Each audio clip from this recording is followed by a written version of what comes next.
guys, and welcome back to my YouTube channel. It's Esther here, and if it's the first time being here, please subscribe to my channel, like it, and follow my videos because I have so many nice things that I want to share with you guys. Okay, so for today I have a very nice topic I want to share with you guys, and from the title you've already read that I want to talk about the Chinese work ethics. Okay, so this is a very big topic. Like, I was been wondering how am I going to speak to you guys about this, because it's really long and very broad, but I just summarize it to a few things that I know are going to help you in your business. So if you're starting your business, if your business is still small, you don't know how to do it, and you find some difficulties along the way, which are really normal, there's nothing that you do in life without some challenges, but I'm going to share with you some tricks that helped me, that I learned from the Chinese. So I'm going to do this real quick. Stay here. Okay, the first thing that I learned is about time management. This is not something that is new to you guys and to me. This is something that we have been learning about in life. We have to be punctual. When going to class, you have to be punctual, you have to do this on time and all these things. But we find that there are some races in particular, like the African race, people like to say, oh, the African time, or you go to a wedding, you have to go on the African time. And that is something that has been imposed in people's mentalities, like it's just the African time. You just have to understand that if the wedding is starting at 13 o'clock, we have to put it like on the card, you have to put it like maybe 12, so that people can be given time to come late, and that is not a very good mentality. So what I learned from them is that they are always punctual. The Chinese people are always punctual, and they take time very seriously. So I had a privilege to work with the Chinese people, and I worked there for about 3 years. So I saw how they work, and I saw how they treated me as well. So in the beginning, okay, I'm a person who, even my friends know this, I am very punctual. Like, most of the time I just don't know, that is how I am. I really don't like people who are late for anything, even if it's just maybe going out for a photo shoot or something. I don't like people who are late. I like being on time. So I didn't have a problem with being on time, but there was a particular day that I went to work late, and I had a problem with my boss because I went late. I only went, do you know how many minutes? 2 minutes late. Yeah. So I had a problem, and she told me, next time don't come late. And the other instance I had with them, I finished my work early, so I was like, okay, I can leave, right? I finished, so I can leave. So I left, and I thought nobody was watching me, but actually they knew that I left early. So they called me and told me, girl, you cannot leave early. Even if you have finished your work early, you cannot leave early. You have to leave the same time that you said on your report, that you have to leave this time. So that is something that I learned about time management. And the other thing is the saying 早睡早起. I think most of the people who know and learned Chinese know that phrase, and it's just about sleeping early and waking up early is good for the body. In the whole sentence it says 早睡早起对身体好. So it means the body needs to rest for a long time, and then in the morning or during the day you're going to have a very good like productive day. So that is one thing that I also learned, and I know many people really know this. You have to sleep early, you have to have a good night's sleep to have a good day work. That is something that we have learned from childhood, but them, they take it seriously. Like, most of the Chinese people sleep at 9, at 8. They're already done with their things, dinner and all those things, and they sleep late. Oh, early. I'm sorry. Yeah, so that is something that I learned about time management. Number one. Okay, so I'm going to be reading. I'm sorry, I don't want to go outside the topic, because I go outside the topic most of the time. Okay, so the second thing is competition.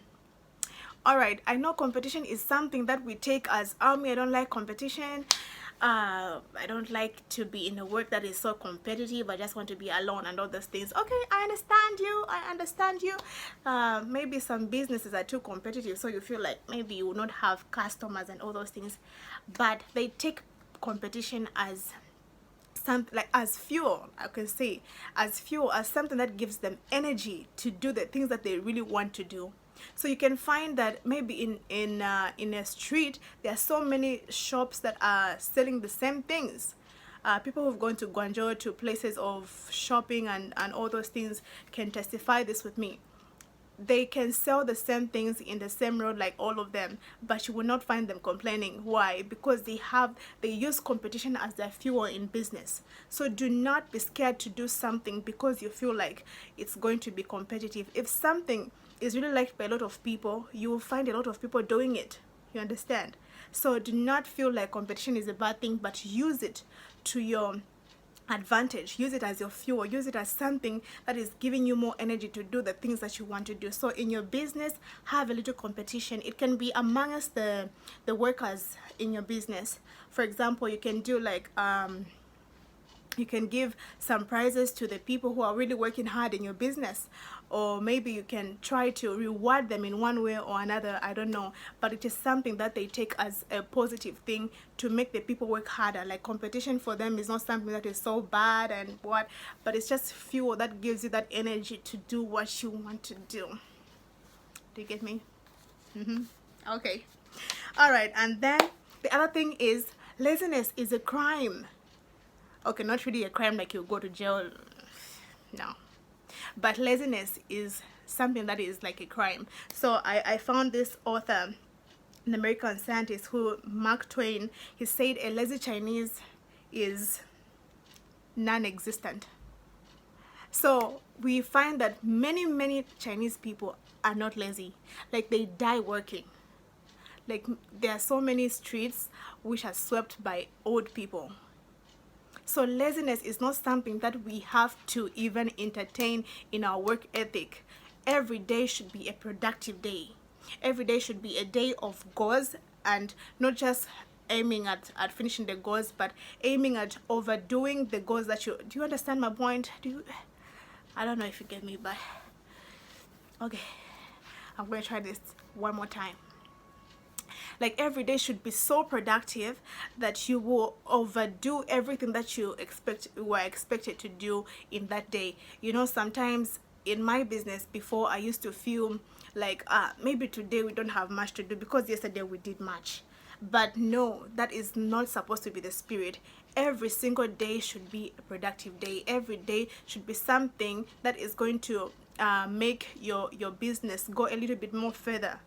You understand my point? So laziness is like a crime to the Chinese, and that is something that we should learn from them. Okay, we should learn from them that even when you give a Chinese person something small, they will try by all means to make it big. They will work so hard. Like for example, just right now around my school there is some construction about the metro and all those things. They work at night, you guys. They work at night. They work during the day. They just keep on working and working and working, and they find that in a very short period of time they will finish their job and go to the next one. So that is something that we should learn from them. Laziness should not be something that you entertain in your business, in your work. That is something that you should really understand. Okay, then all right, the last one is start small and be smart with your work. Start small and be smart with your work. We see the Chinese people going to the bushes, like to the, not really the bushes, but you can find them in shanty compounds, just doing anything that they are given to do. Any opportunity that is open for them, you will find they go. A lot of people have gone in many countries. Not that they have really big like top jobs, but some of them just maybe make roads like that. But it's something that they consider as a job as well.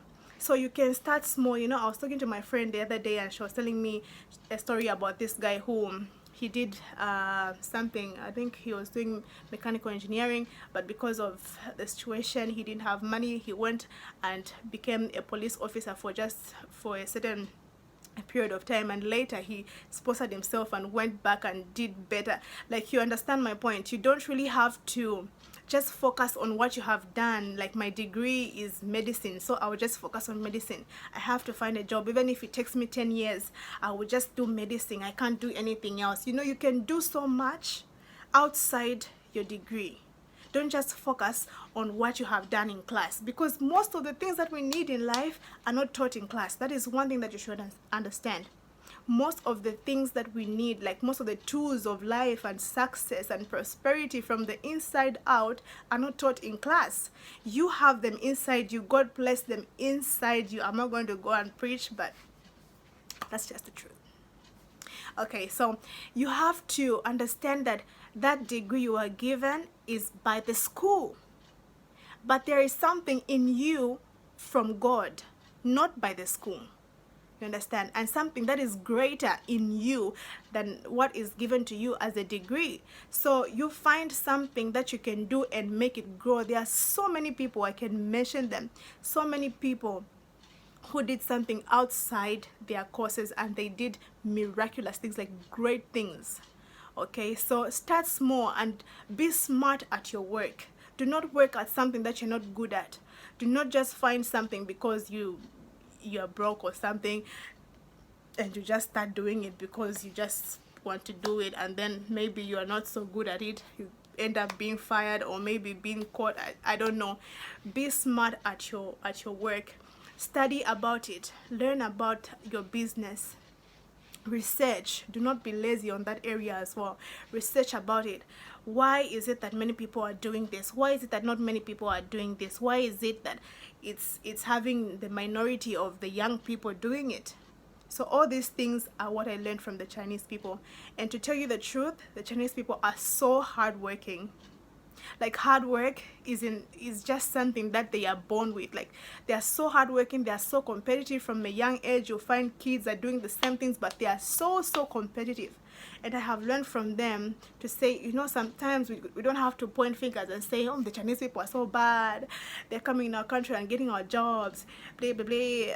But we have to learn, why is it that they're coming in our countries to take our jobs? Why is it that they don't see our countries as some place where it's not so nice, it's smelly, it's dirty, they're just villagers and all that, but they come in and do their job and do it so well and go to a next job? Why is it that, what is their work ethic? It is so nice. And I know there are advantages and disadvantages, but today I just wanted to teach you something that you can improve on your business and in your work system. I hope you learned something. Please subscribe to my channel, like it and share it. And if there's something that you have learned as well that you want to teach others, and me, of course, I'm still learning, so you can just comment down below. Okay, so I will see you next time. Thanks for watching. Mwah.